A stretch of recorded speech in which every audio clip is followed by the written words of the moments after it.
Welcome to the Deep Dive. We're here to give you the insights you need fast. Today, we're stepping into, well, a truly chilling world. Think clock striking 13.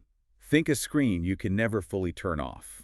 We're talking 1984, of course, and this is our deep dive into the system, the actual architecture of control George Orwell design. Yeah, our mission here is to really unpack how Oceania, how Big Brother maintains that absolute grip. It's about the psychology, the physical control, even how they manipulate history itself. We're looking at the whole totalitarian toolkit, from the constant watching to twisting language itself. And you can't really talk about this book without touching on Orwell, Eric Arthur Blair himself, his time in the Imperial Police in Burma. That must have shaped things. Oh, definitely. And he was incredibly clear about his purpose. After 1936, he said his writing was always against totalitarianism and for democratic socialism. Right. And he wasn't afraid to call people out, was he? He even criticized the English left for how they handle the truth about Stalinism. He called it schizophrenic thinking. Exactly. So this novel, it's more than just a story. It's like a blueprint, a warning about how total control could actually be built. Okay, so where does that blueprint start? What's tool number one? Well, the foundation has to be fear, physical control, surveillance. And that means starting with the telescreen. The telescreen. It's not just a TV, is it? It's this metal plaque. Yeah. Watching and listening. Always. You can turn the sound down, dim it, but you can never shut it off completely. That's key. Never off. That idea of constant, unavoidable observation. Yeah. It's terrifying. And it listens, too. The book mentions Winston worrying that even his heartbeat, a nervous twitch, could give him away. Private life. Gone. Instantly. So if you're always potentially being watched and heard, then any wrong thought becomes dangerous. That's thought crime. The essential crime. You don't even need to do anything. Just thinking it is enough. And the punishment? Annihilation, pretty much. Arrests happen at night, always. Death, or maybe 25 years in a forced labor camp. But it's worse than just death, isn't it? There's vaporization. Oh, yeah. Vaporization. That's erasure. Complete annihilation from history. All records wiped. Birth, job, everything. You become an unperson, like you never existed at all. Chilling. And this fear, this conditioning, it starts young, with groups like the Spies. Right, the children. This is where it gets particularly dark for me. The party actively turns kids against their parents. They're dressed up in their little uniforms, blue shorts, gray shirts, red neckerchiefs, and encouraged to be these ungovernable little savages, as Orwell puts it. And all that energy is directed outwards, right? Against enemies of the state, or even inwards, against their own family. Exactly. It weaponizes the family unit, destroys loyalty there, so the only loyalty left is to the party. That story about the Parsons kids, they were upset they missed a public hanging. And the boy just attacks Winston, calls him a thought criminal. And the parents are described as genuinely afraid of their own children. The kids are rewarded for informing. The family becomes just another arm of the thought police. Okay, so that covers the physical fear, the surveillance. But the party goes deeper, doesn't it, into controlling reality itself. Absolutely. That's the Ministry of Truth, where Winston works, ironically. His job title is, well, it sounds harmless, but it's constant forgery. Rectification, they call it. Yeah. Anything inconvenient, any old fact that contradicts the party line today gets dropped into a memory hole. Poof. Gone. Burned. So, like, if Big Brother made a speech predicting something wrong, Winston's job is to rewrite that speech. So looking back, Big Brother was always right. He predicted exactly what actually happened. And the chocolate ration example, that's even more, blatant. Right. The ration goes down from 30 grams to 20, but the records get rectified, so the original announcement always said 20, or maybe even that the ration increased to 20. The party must always be correct. Past, present, future. So history isn't fixed. It's like putty. All history was a palimpsest, scraped clean and reinscribed exactly as often as was necessary.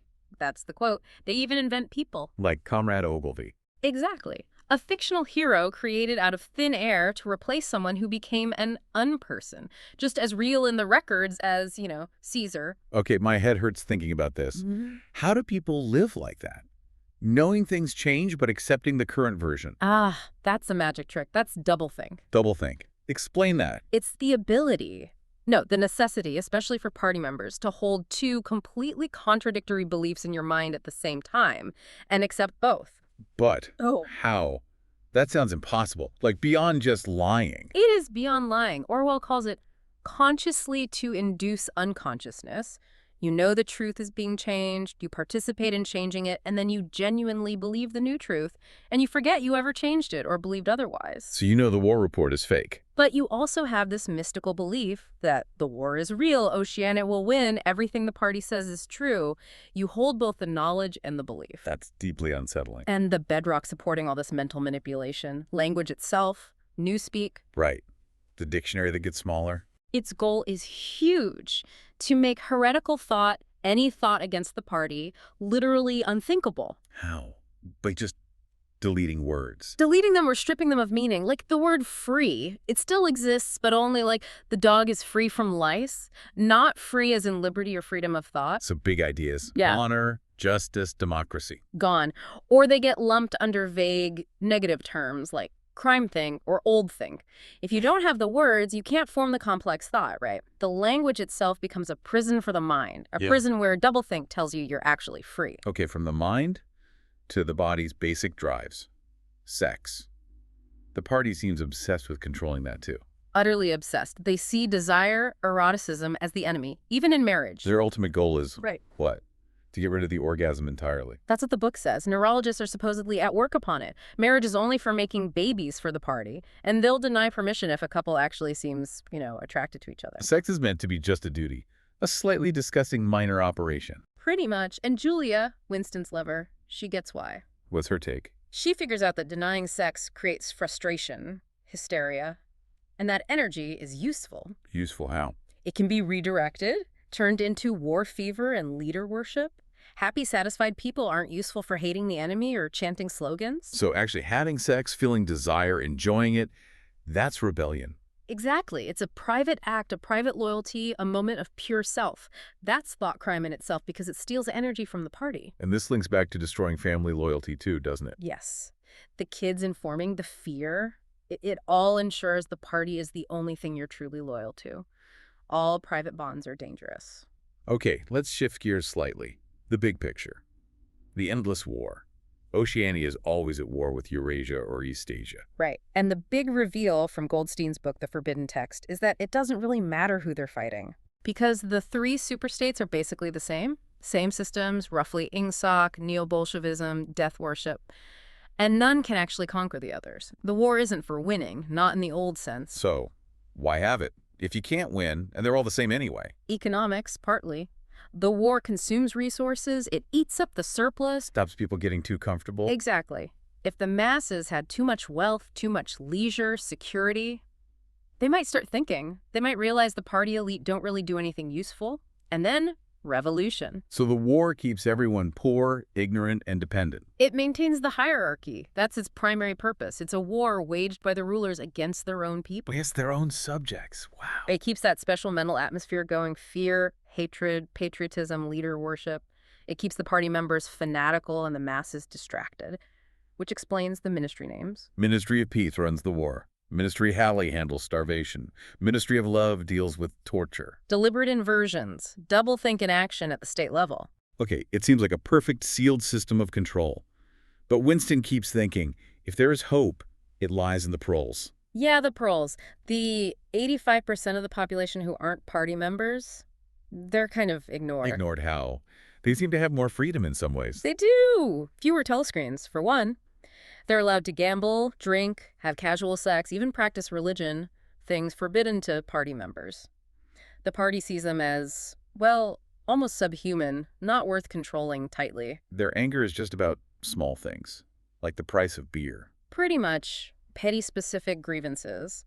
They lack the big picture, the ideology, to be a real threat. Or so the party thinks. But Winston sees something else in them. Something human. He realizes they've held on to things party members lost, private loyalties, basic emotions. He sees that woman singing while hanging laundry, this sort of primal vitality. And thinks maybe they could overthrow the party because they haven't been hollowed out. That's the hope. But it doesn't pan out, does it? The system is just too strong. Individual resistance fails. Which brings us to the Ministry of Love and O'Brien. Yeah. O'Brien lays it all bare. The party doesn't just want you to obey. They don't want martyrs. They want to convert you. Capture his inner mind, we reshape him. That's the quote, isn't it? It is. It's not just thou shalt not or thou shalt. O'Brien says the party's command is thou art. You will be what the party defines you They as. break you down completely. Until you genuinely believe their reality, which culminates in Room 101. The place where you face the worst thing in the world. For Winston, it was rats. And faced with that ultimate fear, that unendurable thing, loyalty breaks. He screams it. Do it to Julia. Not me. Do it to Julia. The final betrayal. And the party wins. It destroys not just resistance, but love, loyalty, the very core of your humanity. O'Brien even casually mentions Julia confessed immediately. A textbook case. And O'Brien's final image of the future. Imagine a boot stamping on a human face forever. Chilling. Absolutely chilling. So, we've really unpacked that toolkit, haven't we? The surveillance, the rewriting of history, the shrinking language, the manipulation of desire. It's systematic. Totally. And the ultimate point, the ideological core O'Brien reveals, is that power lies in controlling reality itself, forcing Winston to see 5 fingers when there are 4. Making him abandon that basic truth he clung to. Freedom is the freedom to say that 2 + 2 make 4. Once that's gone, what's left? They destroy sanity itself. So the language makes rebellion hard to think. Doublethink makes you believe the lie. And Room 101 breaks your final loyalties. It's a terrifyingly complete system, which leaves us, and you, with a thought, perhaps. Yeah. In a world where objective reality, where simple facts like 2 + 2 = 4 are completely up for grabs, what value does your own memory, your own sense of truth actually have? Something to think about.